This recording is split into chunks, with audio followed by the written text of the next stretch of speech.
आपके लड़के की कुंडली में मंगल बड़ा ही अशुभ प्रभाव दे रहा है और साथ ही शनि की नीच दृष्टि वैवाहिक सुख को पूर्ण रूप से प्रभावित कर रही है। अब क्या बोलूं, ये कुंडली तो दुर्योगों से भरी पड़ी है। इस वक्त इसका विवाह ना ही करें तो बेहतर होगा।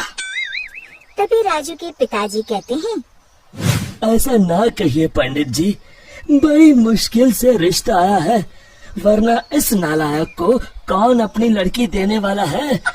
अब बस आपका ही सहारा है, कोई तो उपाय निकालिए। फिर काफी सोच विचार करने के बाद पंडित जी एक उपाय निकालते हैं।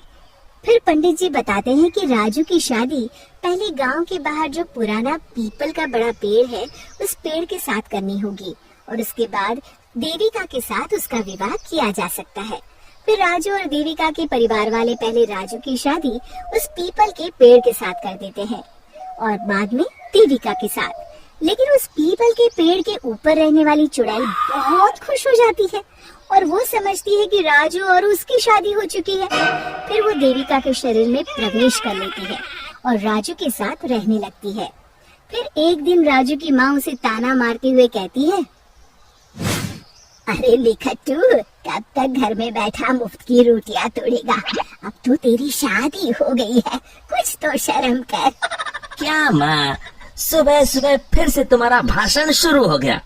तुम चिंता मत करो, मैं जल्द ही खुद का व्यापार शुरू करने वाला हूँ।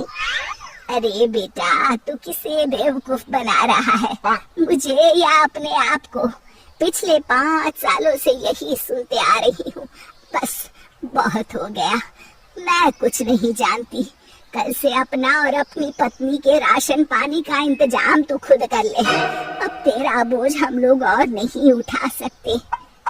इतना कहकर राजू की माँ वहाँ से चली जाती है। फिर राजू सोच में डूब जाता है। तभी देविका उससे कहती है, सुनिए जी, आप चिंता मत करिए, आपको कहीं काम करने जाने की जरूरत नहीं है, आप बस मेरे पास रहिए।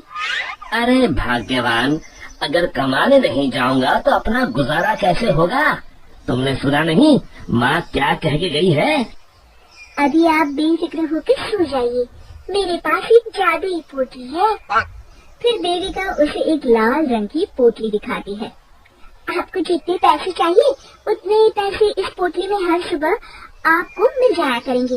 बस ये राज हम दोनों के बीच रहना चाहिए। राजू अपनी पत्नी की बात सुनकर बड़ा खुश हो जाता है और आराम से सो जाता है। फिर अगली सुबह जब राजू की आँख खुलती है, वो ये देखकर हैरान हो जाता है कि उस पोटली में सच में पैसे हैं। फिर यही रोज की बात हो जाती है। अब राजू सारा दिन मजे से घर में आराम करता। एक दिन राजू देविका से कहता है, अरे वाह, हमारे पास अब किसी चीज की कमी नहीं है। बस एक बार ये जादू की पोटली हमें इतने पैसे दे दे कि हम अपने इस पुराने और छोटे घर को तोड़वाकर एक नया मकान बनवा लें।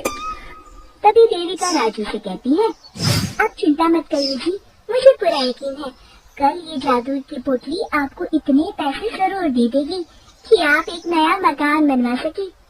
फिर अगली सुबह जब राजू नींद से जागने पर देखता है कि वो जादुई पोटली बहुत सारे रुपयों से भरी है। अब तो राजू की खुशी का ठिकाना नहीं था। वो अपना नया घर बनवाने की तैयारी में जुट जाता है। फिर अगले दिन राजू गांव के सेठ धनीराम की दुकान पर घर बनाने के लिए लोहा और बजरी खरीदने पहुंच जाता है। और फिर सारा सामान खरीदने के बाद राजू सेठ धनीराम को नोटों का एक बंडल देता है। धनीराम तुरंत अपने नोटों के बंडल को पहचान लेता है और राजू से कहता है, अरे ये तो मेरे ही पैसे हैं जो कल रात मेरे घर से चोरी हो गए थे। राजू धनीराम की चोरी वाली बात सुनकर हक्का बक्का रह जाता है। वाह भाई, तू तो कमाल का चोर निकला। मेरे पैसों से मेरी ही दुकान पर सामान खरीदने आया है। देख, मैं तुझे माफ कर दूंगा। चुपचाप मेरे सारे पैसे लौटा दे, वरना मुझे दूसरा रास्ता अपनाना पड़ेगा। राजू धनीराम की धमकी से बुरी तरह डर जाता है और धनीराम के सारे पैसे उसे लौटा देता है और उससे माफी मांगकर वहाँ से चला जाता है। घर आने के बाद राजू सच्चाई का पता लगाने के लिए रात को सोने का नाटक करता है। फिर आधी रात के बाद वो देखता है कि देविका अचानक एक डरावनी चुड़ैल में बदल गई है और वो घर के बाहर चली जाती है। तब राजू उसका ये रूप देखकर घबरा जाता है। वो समझ जाता है कि उसकी पत्नी के अंदर एक चुड़ैल का वास है। फिर राजू उसका पीछा करता है और उसे लोगों के घरों में चोरी करके देख लेता है। फिर अगले दिन राजू पंडित जी को जाकर सारी बात बता देता है। राजू की बात सुनकर पंडित जी कहते हैं, ये सब काम चोरी और आलस का फल है। मैं जानता हूँ पंडित जी, बस आप मुझे इस चुड़ैल से बचा लीजिए। मैं कसम खाता हूँ आगे से सिर्फ मेहनत करके पैसे कमाऊंगा। अब बस इस मुसीबत से बचने का सिर्फ एक उपाय है। बस जैसा मैं कहता हूँ वैसा ही करो। तुम अभी जाकर वो पोटली मुझे लाकर दे दो। फिर राजू भागकर घर से वो पोटली लाकर पंडित जी को दे देता है। दोनों उसी पुराने पीपल के पेड़ के पास जाते हैं और पंडित जी उस पोटली को पेड़ से बांधकर वहाँ हवन चालू कर देते हैं। दूसरी तरफ देविका के शरीर में रह रही चुड़ैल छटपटाने लगती है और देखते ही देखते वो हवन कुंड के सामने खड़ी हो जाती है और देविका के शरीर से बाहर आ जाती है। फिर पंडित जी से कहती है, मैं इतनी आसानी से राजू का पीछा नहीं छोड़ने वाली।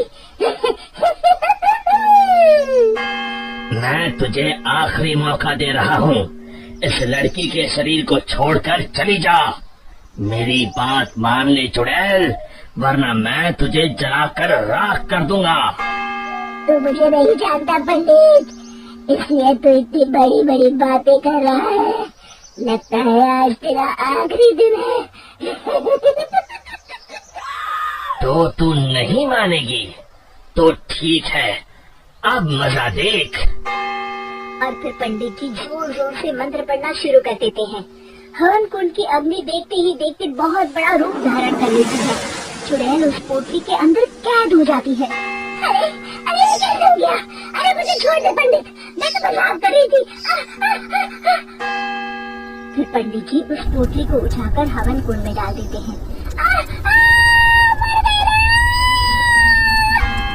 फिर उस पोटली के साथ चुड़ैल जलकर राख हो जाती है।